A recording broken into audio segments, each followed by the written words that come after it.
Hello friends, आप सभी का स्वागत है आपके अपने परिवार प्लेटफॉर्म ऑफ स्टडी पे। फ्रेंड्स, आज हम करेंगे एनसीएल का मॉडल पेपर। इससे आपको एक आइडिया मिलेगा कि क्वेश्चन कैसे आपको देखने को मिलने वाले हैं एग्जाम में जब आप पेपर देने जाएंगे सेंटर पे। तो फ्रेंड्स, इसको सीरियसली आप एग्जाम की तरह ही कीजिएगा सॉल्व, ठीक है ना। इसलिए भी ज़्यादा बड़ा पेपर मैंने नहीं बनाया है, तकरीबन ये 50-60 क्वेश्चन है इसमें। आप इसको करके देखिएगा आप कितने क्वेश्चन सही कर पा रहे हैं, और पेपर का पैटर्न सेम ऐसे ही आने वाला है, एकदम लेटेस्ट पैटर्न के आधार मैंने पेपर ये सेट बनाया है। मैंने एकदम बड़ी मेहनत से मैंने इस सेट को बनाया है।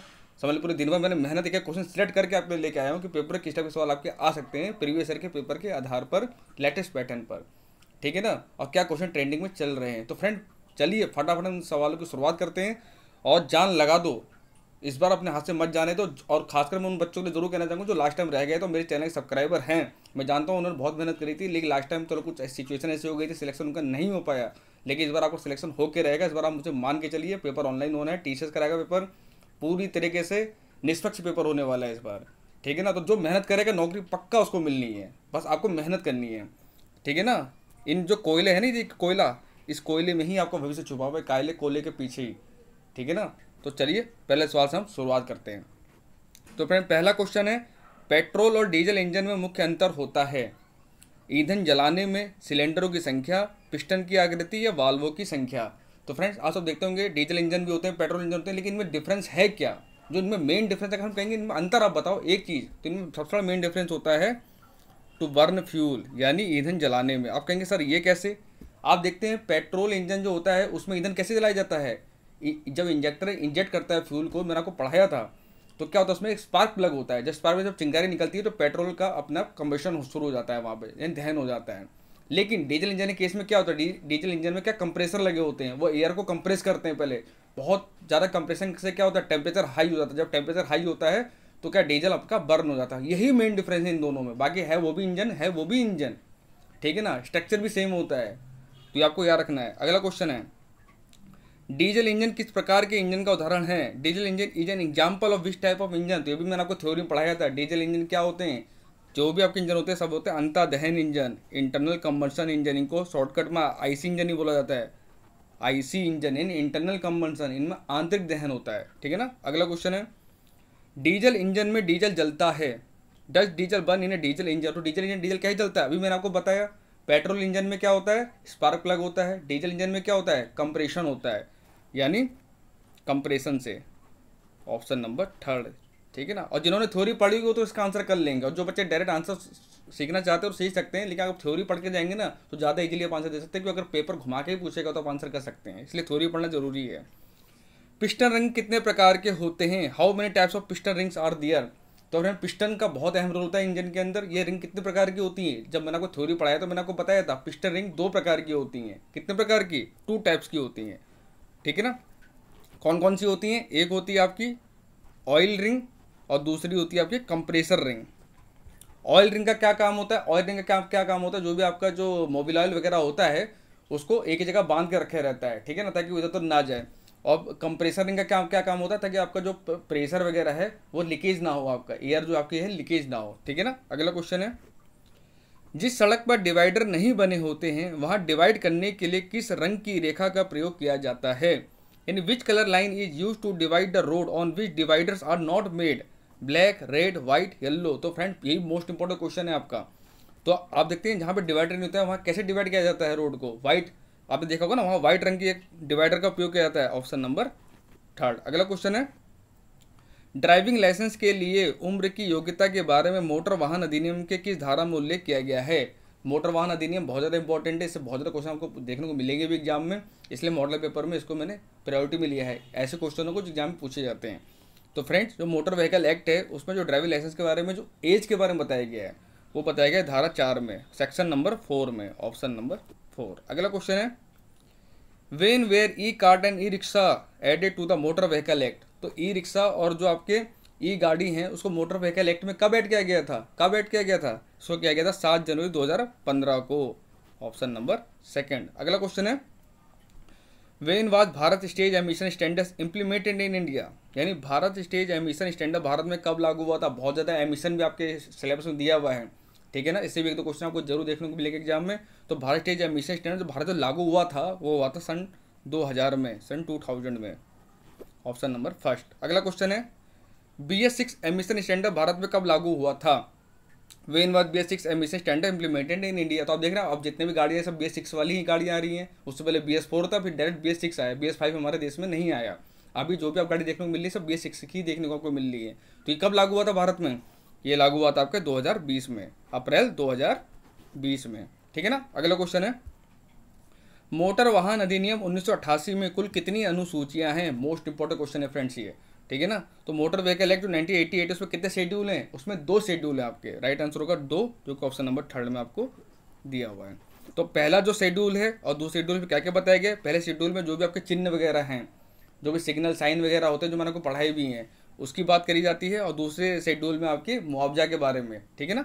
अगला क्वेश्चन है रमन मैग्सेसे पुरस्कार 2023 के 4 संयुक्त विजेताओं में कौन भारतीय व्यक्ति शामिल है? रमन मैग्सेसे अवार्ड बहुत ज़्यादा इंपॉर्टेंट है। रमन मैग्सेसे अवार्ड किसके द्वारा दिया जाता है? ये फिलीपीन सरकार के द्वारा दिया जाता है। और इसमें इस बार 4 लोगों को दिया गया है और ये एशिया के लोगों को खाली दिया जाता है। इसमें कोई विदेश के लोगों को नहीं दिया जाता, जो भी एशिया के जो व्यक्ति होते हैं उनको दिया जाता है ये अवार्ड। तो 4 व्यक्तियों को दिया गया, उसमें एक भारतीय भी है, इसलिए इंपॉर्टेंट है। कौन भारतीय है? उसका नाम है रवि कन्नन आर। ये कैंसर के एक डॉक्टर हैं, ठीक है ना। अगला क्वेश्चन है भारतीय रेलवे बोर्ड की पहली महिला चेयरपर्सन तथा CEO कौन बनी? Most important question. ये पहली बार इतिहास में ऐसा हुआ है कि इतनी बड़े पद पर रेलवे डिपार्टमेंट में किसी महिला को बिठाया गया है, ठीक है ना। इसलिए बहुत ज़्यादा इंपॉर्टेंट क्वेश्चन बन जाता है आपका। और ये कौन है? इनका नाम है Jaya Verma Sinha, option number first. और एक ऑप्शन नंबर 3 में देखो सुरेखा यादव दिया हुआ है सुरेखा यादव, यही बहुत ज़्यादा चर्चित नाम है। सुरेखा यादव कौन है? ये वंदे भारत चलाने वाली पहली महिला लोको पायलट है। ये मैंने आपको पढ़ाया था मैंने, तो ये नाम भी आपको याद रखना है, सुरेखा यादव। सुरेखा यादव कौन है? वंदे भारत ट्रेन आप सब जानते ही हैं, जिसको ट्रेन 8 के नाम जाना जाता था पहले। इसको चलाने वाली पहली महिला लोको पायलट है ये। अगला क्वेश्चन है किस सुंदरी ने मिस अर्थ इंडिया 2023 का खिताब जीता? यानी which beauty has won the title of Miss Earth India 2023? तो ये मिस अर्थ इंडिया 2023 है, ये कौन जीती हैं? ये जीती आपकी प्रियन सेन ने, ऑप्शन नंबर 3। अगला क्वेश्चन है विच कंट्री है launch the world first ethanol powered car? किस देश ने दुनिया की पहली एथेनॉल से चलने वाली कार लॉन्च की है? एथेनॉल से कार चलने वाली लॉन्च की है, वह हमारा देश भारत ही है, ऑप्शन नंबर 1। क्योंकि आप सब जानते हैं कि पेट्रोल डीजल कुछ समय के लिए रह गए हैं, अभी आने टाइम में सब खत्म हो जाएंगे। तो धीरे धीरे जो अल्टरनेटिव्स हैं सोलर सिस्टम पे और आपके इलेक्ट्रिक सिस्टम पे, एथेनॉल पे, इन सब पे रिसर्च किया जा रहा है कि कैसे जब पेट्रोल डीजल खत्म हो जाएगा तो हम कैसे हम गाड़ियाँ आगे चलाएंगे। तो इस बेस पे आपकी गाड़ियाँ इंजन वगैरह मॉडल किए जाएंगे, ठीक है ना। अगला क्वेश्चन है विश्व एथलेटिक्स चैंपियनशिप 2023 का आयोजन कहाँ हुआ? तो फ्रेंड जो विश्व एथलेटिक्स चैंपियनशिप 2023 है ये कहाँ हुई है? ये हुई आपकी हंगरी में, हंगरी की राजधानी बुडापेस्ट में, ठीक है ना। अगला क्वेश्चन है हर्षचरित निम्नलिखित में से किसके द्वारा लिखी गई थी? वाल्मीकि, कालिदास, बाणभट्ट या व्यास? तो फ्रेंड हर्षचरित बहुत ज़्यादा इंपॉर्टेंट किताब है और इसके जो लेखक है वो है बाणभट्ट, ऑप्शन नंबर 3। अगला क्वेश्चन है निम्नलिखित में से किस शासक ने विक्रमशिला विश्वविद्यालय की स्थापना की थी? तो सब जानते हैं बौद्धों का ये बहुत फेमस स्कूल है विक्रमशिला विश्वविद्यालय, इतिहास में हुआ करता था।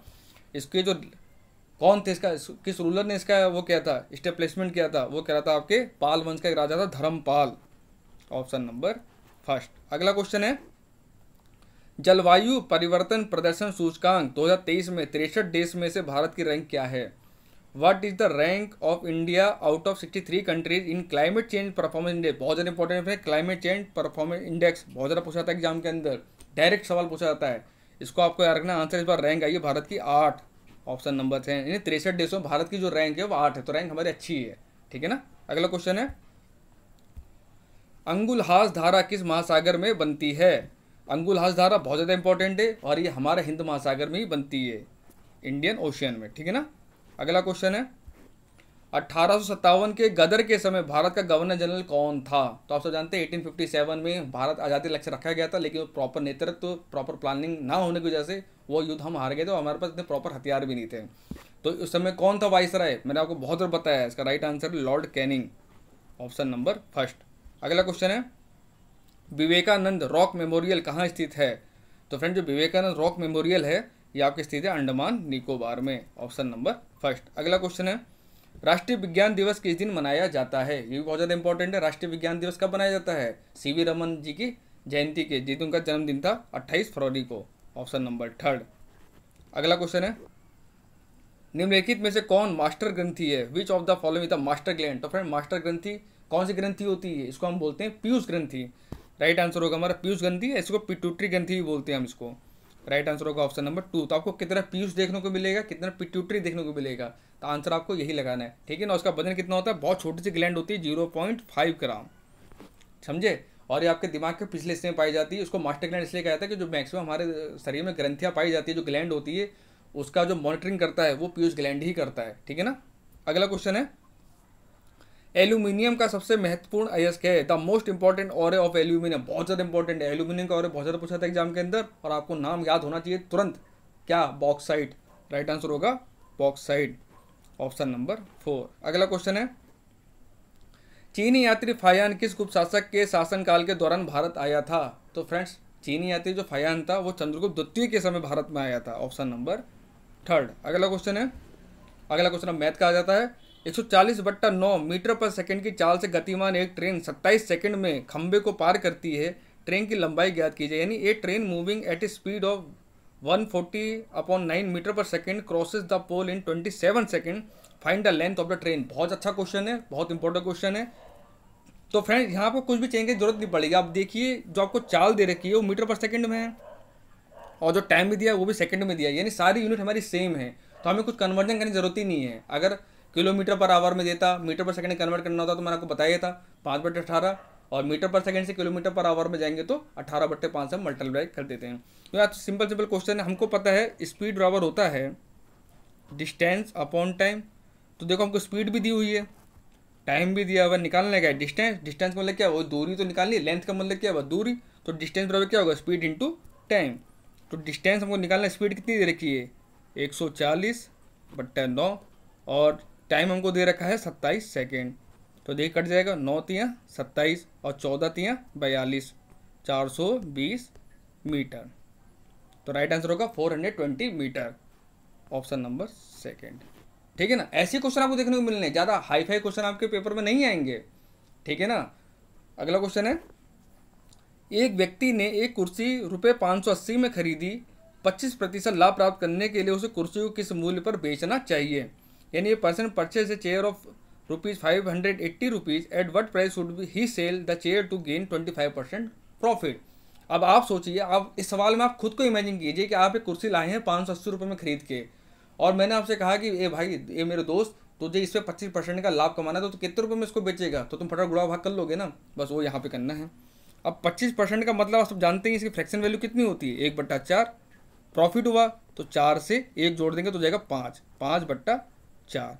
बस आपको इसका 5/4 निकाल लेना है। 580 का 5/4 निकाल लीजिए। अब कट जाएगा, 4 एकम 4, बचेगा 1, 18, 4 चौक 16, बचेगा 2, 4 पंजे 20। अब देखो 5 पच्चे 25, 2 5 चौके 20, 2 22, 5 का 5, 2 7, 725 रुपये आंसर आपका आ गया। अब आपने कहा ये 5/4 आप कैसे लेके आए? देखो 25% की फ्रैक्शन वैल्यू हमको पता है 1/4 होती है। तो जो भी अगर प्रॉफिट होता है तो नीचे वाले को हमेशा बेस मानते हैं, यानी इतने रुपये हम लाए थे, प्रॉफिट हमको कमाना है तो ऊपर वाले को ऐड कर देंगे। अगर घाटा होगा तो इसमें तो माइनस कर देते, तो 3/4 हो जाता। ठीक है ना। अगर कहता 25% हानि पे आपने बेचा तो आप इसका आंसर निकालते 3/4। तो 500 से 3/4 आप निकालते तब आपका आंसर आ जाता। अगर आप ऐसे नहीं सोचते तो डायरेक्ट आपको एक टेक्निक और पता ही है, 580 का 125% निकाल दीजिए, प्रॉफिट हो रहा है तो बस, तब भी आपका आंसर आ जाएगा। ठीक है ना। तो राइट आंसर हमारा क्या है? 725 रुपीज़, ऑप्शन नंबर 3। अगला क्वेश्चन है, 21 क्रमागत प्राकृत संख्याओं का औसत 53 है। इन 21 संख्याओं में सबसे छोटी संख्या का मान कितना है? अब देखो कितना कॉम्प्लिकेटेड क्वेश्चन पूछा गया है, और है कुछ नहीं सवाल। ये बड़ा ट्रेंडिंग सवाल चल रहा है फ्रेंड, एग्जाम के अंदर ऐसे सवाल बहुत ज़्यादा पूछे जा रहे हैं। ठीक है ना। जो 10th लेवल के एग्जाम है उनमें ऐसे सवाल बहुत ज़्यादा पूछे जाते हैं, सिर्फ पजल करने के लिए आपको। सबसे पहले इस सवाल से हटके मैं आपको एक चीज़ और पूछना चाहूँगा आपसे। अगर मैं आपको सिंपल कहूँ 2 3 4 5 6, इसका एवरेज निकालिए, तो आप कैसे इसका एवरेज निकालते हैं? वही होता है कुल संख्याओं का योग बट्टे कुल संख्या। तो 6 5 11, 11 4 15, 15 3 18, 18 2 20, 20 बट्टे कितनी संख्याएं? 1 2 3 4 5, 5 संख्याएं।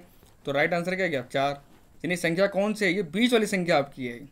डेट मीन्स अगर 5 संख्याओं का औसत आपसे पूछा जा रहा है तो आगे की 2 संख्या हटा दो, पीछे की 2 संख्या हटा दो, बीच वाला अपना एवरेज आ जाएगा। यही आया ना। अगर इसने 21 संख्याओं का औसत पूछा है, 21 है ना, 21 हमारा क्या है? ऑड नंबर है। 21 संख्या को एवरेज कितना दे रखा है हमको? 53। 53 यानी ये क्या होगा? ये बीच का नंबर होगा। जाहिर सी बात है, इससे पहले के जो 10 नंबर होंगे और इसके बाद के जो 10 नंबर होंगे उसके बीच का तो नंबर होगा ही, 21वां नंबर होगा ये। यही तो एवरेज था। अभी मैंने आपको दिखाया करके, एवरेज क्या था? बीच का नंबर था। 5 संख्याओं को जब मैंने एवरेज आपको दिया, 2 3 4 5 6, तो एवरेज मेरा क्या आया? 4 आया। यानी आगे 2 संख्या हटा दी, पीछे 2 संख्या हमने हटा दी। डेट में जो 53 हमको एवरेज दिया हुआ है क्वेश्चन में, ये जो 53 दिया हुआ है, इससे पहले की जो 10 संख्याएं होंगी उसके बाद 10 संख्या होगी, उसके बीच का नंबर होगा ये। यही मेरा एवरेज है। तो मुझसे क्या सबसे छोटी संख्या पूछा है, अगर सबसे छोटी संख्या आपसे पूछा है तो उसमें से आप 10 घटा दो, आंसर आ जाएगा आपका 43। अगर आपसे पूछता सबसे बड़ी संख्या तो उसमें आप 10 ऐड कर देते तो आंसर हो जाता 63। बस आपको यही कॉन्सेप्ट याद रखना, ये कॉन्सेप्ट बेस्ड सवाल है ये। और आजकल कॉन्सेप्ट वाले सवाल ज़्यादा पूछे जाते हैं मैथ के अंदर, अरिथमेटिक के अंदर खासकर। कुछ नहीं था इस सवाल में, देखिए। नहीं तो आप वैसे निकालना चाहेंगे 21, अब 21 क्रमागत संख्या लाओ, उसको फिर एवरेज निकालो, फिर उसे संख्या छाटो, बहुत टाइम वेस्ट हो जाएगा आपका और आपका आंसर नहीं आ पाएगा पेपर। और आ भी गया तो आप टाइम बहुत ज़्यादा खा जाएंगे पेपर के अंदर। आपको कॉन्सेप्ट याद रखना है कि एवरेज होता है क्या? एवरेज होता है हमारा बीच की संख्या, यानी सबका जो बीच का नंबर आया वही हमारा एवरेज है। तो 21 संख्याओं का औसत 53 दिया था इसने मेरे को, 21 संख्याएं हैं मेरे पास, ये क्वेश्चन हमको दे दिया है ना। जाहिर सी बात है, इसके पहले के 10 नंबर होंगे, इसके बाद भी 10 नंबर होंगे, 10 10 कितना हो गया? 20, और ये हो गया हमारा 21वां नंबर, जो बीच का एवरेज मेरा निकला है। अगर आपसे जब भी सवाल आपको देखने को मिले, अगर सबसे छोटी संख्या पूछेगी तो आप हमेशा माइनस करेंगे, और अगर आप सबसे बड़ी संख्या पूछेगी तो आप हमेशा प्लस करेंगे। बस इतना आपको दिमाग में रखना, आपका आंसर आ जाएगा। इसका राइट आंसर क्या निकला मेरा? 43, क्योंकि छोटी छोटी संख्या पूछ रहा मैंने माइनस कर दिया। 53 में 10 मैंने माइनस करा, 43 मेरा आंसर आ गया। अगला क्वेश्चन है, यदि किसी शंकु की ऊंचाई और आधार की त्रिज्या दोनों को दुगुना कर दिया जाए तो शंकु का आयतन उसके पिछले आयतन कितने गुना हो जाएगा? ऐसे सवाल बहुत ज़्यादा पूछे जा रहे हैं आजकल। कैसे आप सॉल्व करेंगे? कुछ नहीं करना होता इन सवालों में, आपको शंकु का आयतन आपसे पूछा है ना। शंकु का आयतन का फॉर्मूला क्या होता है? मैंने आपको पढ़ा रखा है, 1/3 पाई आर का स्क्वायर एच। यानी आर क्या है? रेडियस, त्रिज्या, एच हमारी हाइट है, और ये हमारा फॉर्मूला है। यानी ये तो पहले का आयतन है ही शंकु का। मुझसे रेशो किसका पूछा है? जब दुगना कर दिया, रेडियस को भी दुगना कर दे और हाइट को भी दुगना हम कर दे, सवाल ये कह रहे हैं ना, तो हम कर लेते हैं।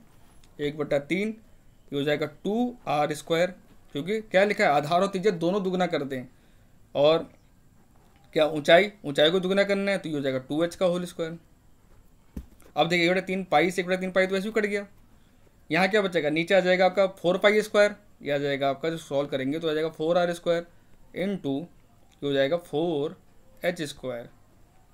डेट मीन्स क्या हुआ आपका? डेट मीन्स क्या हुआ? अब देखिए, r² से ये 4r² हो गया, h² से ये 4h² हो गया, यानी कितने गुना हो गया?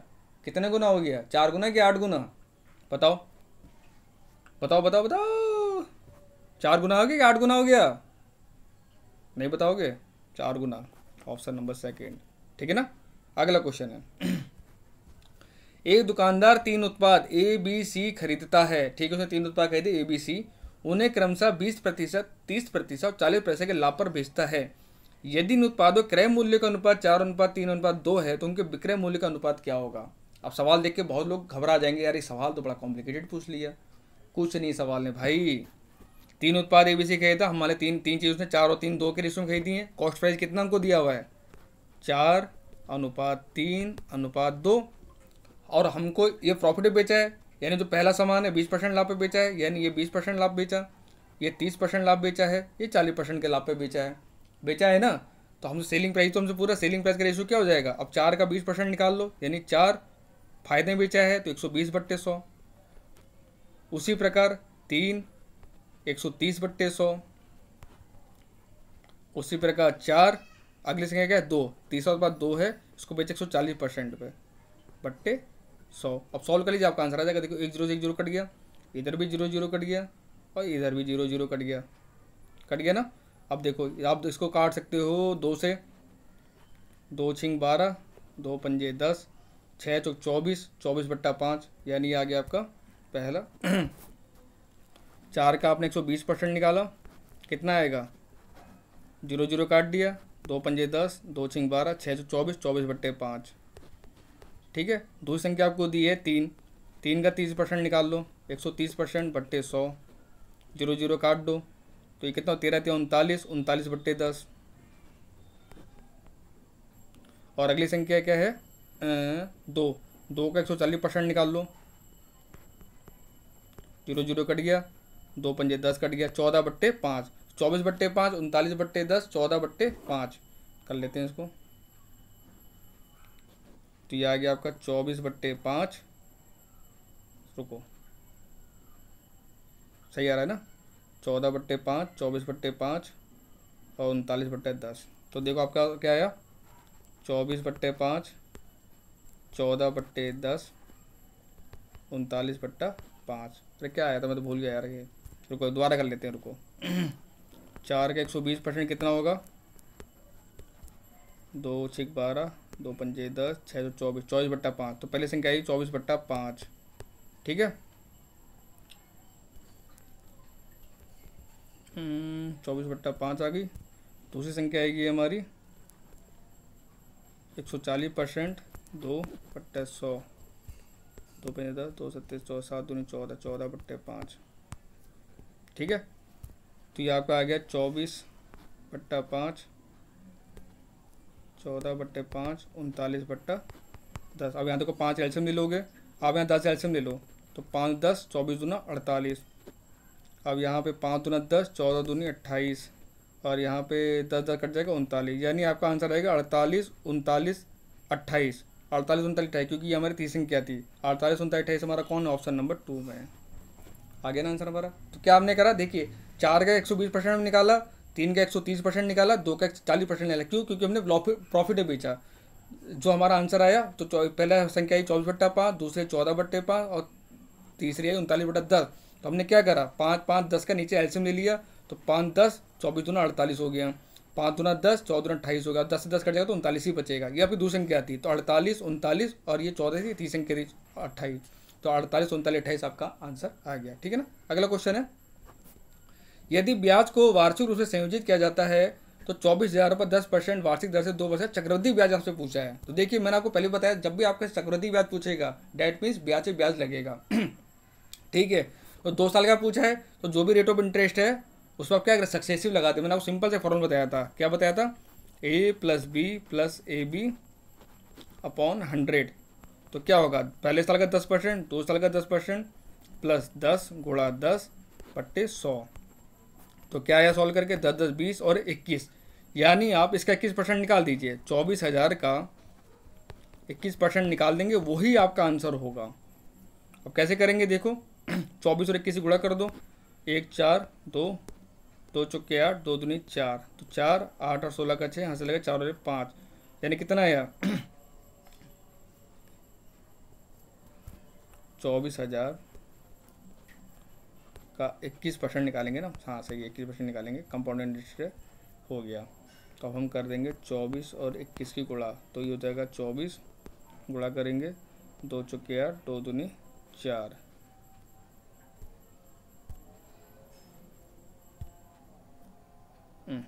कहाँ गया, ये रहा। तो हम क्या कर रहे थे फ्रेंड्स, 24 और 21 गुणा कर दो, 1 4 और 1 दूना 2, 2 चौके 8, 2 दूनी 4, तो 1 8 2 10 के हासिल 501। तो 5,010 रुपया, 5,010 रुपया आपका आंसर आ जाएगा। 5,010 का ऑप्शन दिया हुआ है, नहीं दिया हुआ है ना, तो रुकिए ऑप्शन में गलत दे दिए इसका मतलब। तो हम 24,000 का 21% निकाल लेते, सही ये निकाल लेते ना हम लोग, 2 0 0 कट गया था। 24 और 21 को हम गुणा करेंगे कितने का, 4 कम 4, 4 दूनी 8, तो यहाँ हो जाएगा 2 एकम 2, 2 दूनी 4, तो 4 8 10 का जो हासिल लगा 4 और 1 5, 504 और 1 0 लगा 5,040, हाँ 5,040 आएगा। राइट आंसर ऑप्शन नंबर 2, ठीक है ना फ्रेंड। अगला क्वेश्चन, और इसके एक टेक्निक और बताया हूँ मैं आपको, एक टेक्निक में और सिखा देता हूँ। जब भी 2 साल का ब्याज आपसे पूछेगा, चक्रवृद्धि ब्याज पूछेगा, तो क्या आप 2:1 निकालेंगे। 2 साल का फॉर्मूला ये रखेंगे, आप 2:1 करेंगे। आप कहेंगे 2:1 है क्या, 24,000 का 10% निकालें, तो 24 10% कितना होगा, कितना होगा मुझे बताइए, 24 10% कितना होगा, 1 0 2 40 रुपये हो जाएगा, इसके नीचे लिख दीजिए। फिर आप 24, अब इसका जो 240 है उसका 10% निकालिए, 14 40 10% निकालें कितना आएगा, अब देखिए 240 का 10% निकालो कितना आएगा, 24 रुपये।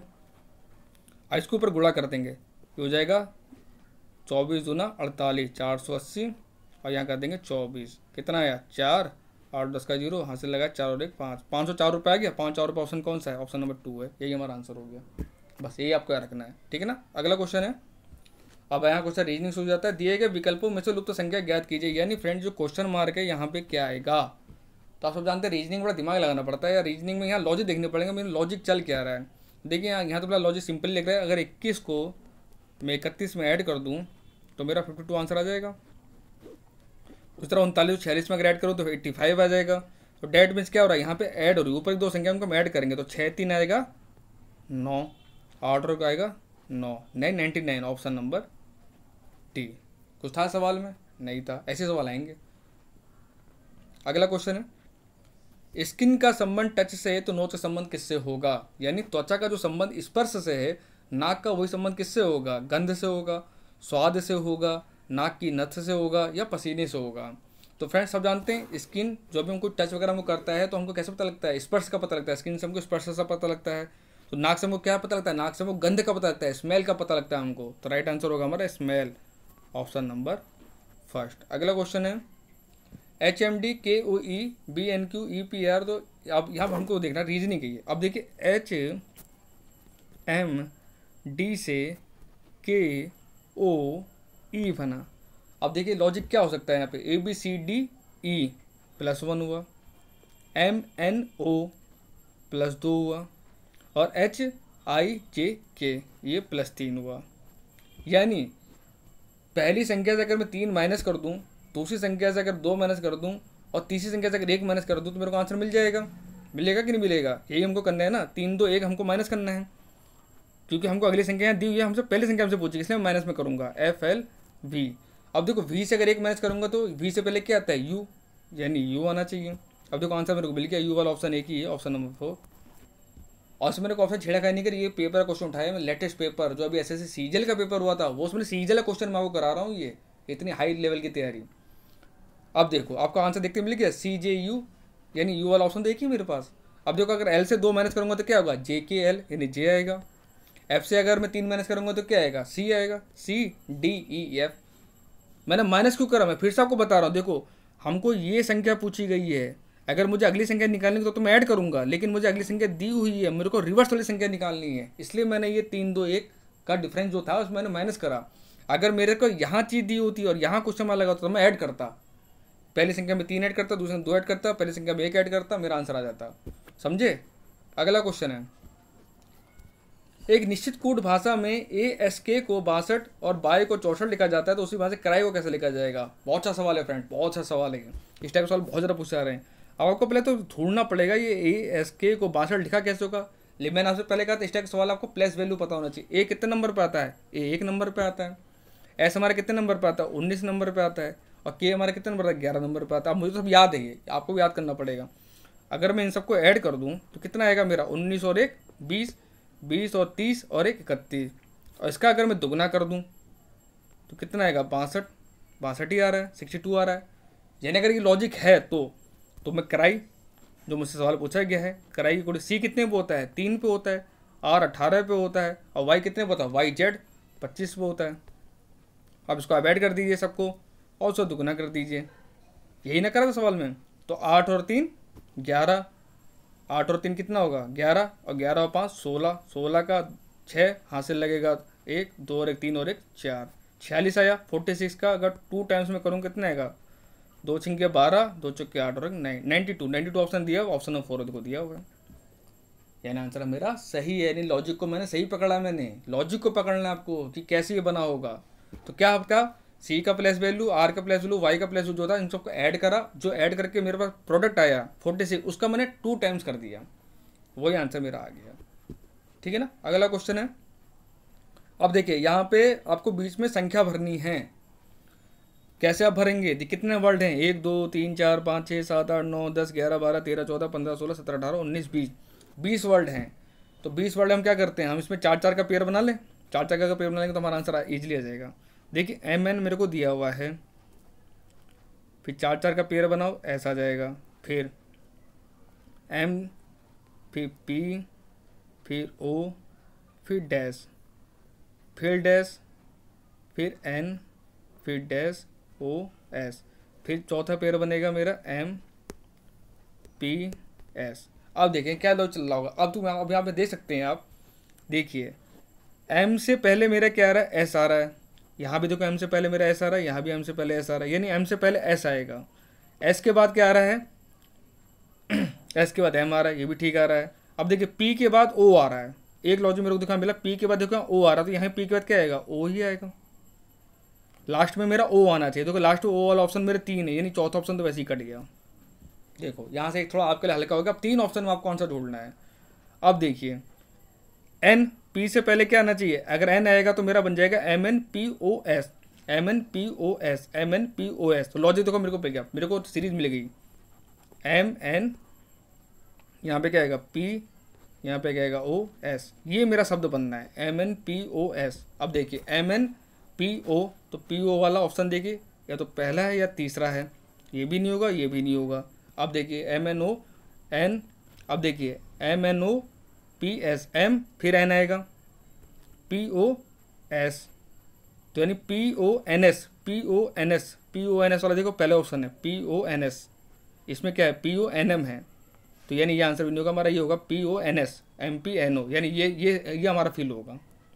यानी यहाँ सीरीज मेरी क्या बननी थी, M N O P S की, M N O P S, M N O P S, M N O P S, ये लॉजिक था इसमें, ठीक है ना। अगला क्वेश्चन है, ये सीरीज का क्वेश्चन है, अब देख लेते हैं इसमें लॉजिक है क्या। 39 है, 42 है, 48 है, 57 है, 69 है और क्वेश्चन मार्क है।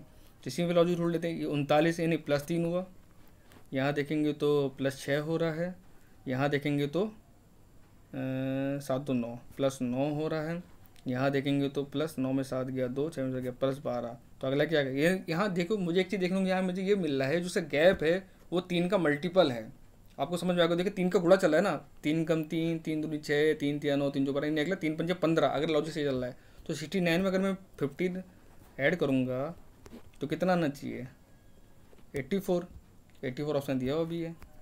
और अगर 84 मेरा सही है तो 3 6 18, इन्हें अगला नंबर इसमें 18 ऐड होना चाहिए था, तभी 102 आएगा मेरा। देख लेते एक बार वेरीफाई कर लेते, 8 4 12 का तो हाथ से लगाए, 8 और 9 10, 102 आ रहा है, यानी मेरा आंसर सही है, 84 ही यहाँ पर आंसर आएगा। यानी क्या था कि जो गैप है वो 3 का मल्टीपल है, पहला 3 कम 3, 3 दूनी 6, 3 तिया 9, 3 चौके 12, ऐसी चलता रहेगा, ये सीरीज चलती रहेगी, ठीक है ना। अगला क्वेश्चन है, अब ये देखिए ये आपका मिरर है, ये आपका ऑब्जेक्ट है, यही है ना। तो ये पूछ रहा है इसका मिरर इमेज क्या बनेगा। अब देखिए जब मिरर इमेज हमेशा उल्टी बनती है, अगर ये चीज़ यहाँ पे जाएगी तो देखो गोला तो अपनी जगह पे ही रहने वाला है, ठीक है। ये चीज़ अगर इधर है तो ये चीज़ इधर हो जाएगी, और ये चीज़ अगर इधर थी तो ये चीज़ इधर हो जाएगी, यानी ऐसे ये बनेगा। अब देखो एरो हमारा इधर आ जाएगा, ये हमारा जाएगा तो ऐसे हो जाएगा। तो ये ऑप्शन कहाँ दिख रहा है आपको, देखो ये तो होगा भी नहीं, ये भी नहीं होगा, ऑप्शन नंबर 3 ही दिख रहा है देखो मेरे को, ये भी नहीं हो सकता है, यानी इसका मिरर इमेज क्या बनेगा, ऑप्शन नंबर 3 बनेगा, ठीक है ना। अगला क्वेश्चन है, इस साइन का मतलब क्या है। रोड ट्रैफिक का क्वेश्चन है ये। रोड ट्रैफिक मैंने आपको सिग्नल पढ़ाए भी थे, मैंने आपको बहुत सारे पढ़ा दिए, मैक्सिमम मैंने कवर करा दिए, एक आध और वीडियो में आपको दूंगा, ये आपको पूरा कवर हो जाएगा। इसका क्या मतलब है, आप इसको खुद देख के समझिए इसका क्या मतलब हो सकता है। आप ऑप्शन देखिए, चित्र को देखिए, 1 सेकंड दिमाग खुद से चलाइए। कितना पेपर है, ये चित्र बड़े इजी होते हैं, आप थोड़ा दिमाग चला लेंगे ना तब भी आप आंसर कर लेंगे। ये पढ़ के नहीं भी जाएंगे ना, पर थोड़ा सा कॉमन सेंस अगर आप वहाँ लगा लेंगे आपका ये आंसर अपना आप सही हो जाएगा। और बहुत ईजी पूछा जाता है ये, सिंपल में ज़्यादा हार्ड क्वेश्चन नहीं पूछा जाएगा आपसे। देखिए आपको देख के तो लग रहा है ना, यहाँ टर्न तो करने के लिए मना कर रहा है, इसमें ये मना है, लेकिन कौन सा मना है, इधर क्या होता है हमारा, इधर राइट होता है, इधर हमारा लेफ्ट होता है, यानी राइट टर्न के लिए मना कर रहा है ये, no right turn, option number B, यानी कोई दायां मोड़ नहीं। देख के पता लग रहा है मेरे को दाएं तरफ मना कर रहा है मेरे को ये। इसका मुंह अगर इधर होता ऐसे होता तो ये हो जाता नो लेफ्ट टर्न, यानी बाएं तरफ नहीं मुड़ना है आपको, ठीक है ना। अगला क्वेश्चन है, गंधक के साथ रबड़ को गर्म करने की क्रिया क्या कहलाती है। What is the process of heating rubber with sulphur called. Most important question है, समझ लीजिए, most important question. Vulcanisation, sedimentation, illustration या एवापोरेशन, यानी वल्कनीकरण, अवसादन, यदस्लेपन या वाष्पीकरण। तो फ्रेंड गंधक के साथ जो रबड़ गर्म किया जाता है इसको बोलते हैं वल्कनाइजेशन, वल्कनीकरण, ऑप्शन नंबर 1।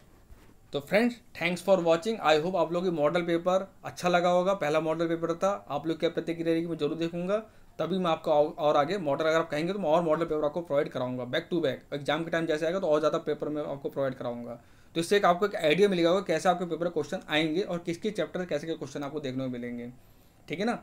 तो वीडियो को लाइक शेयर जरूर कीजिएगा फ्रेंड्स, और चैनल पहले बार चैनल सब्सक्राइब जरूर कर लीजिएगा। मिलते हैं आपसे कल नेक्स्ट वीडियो में।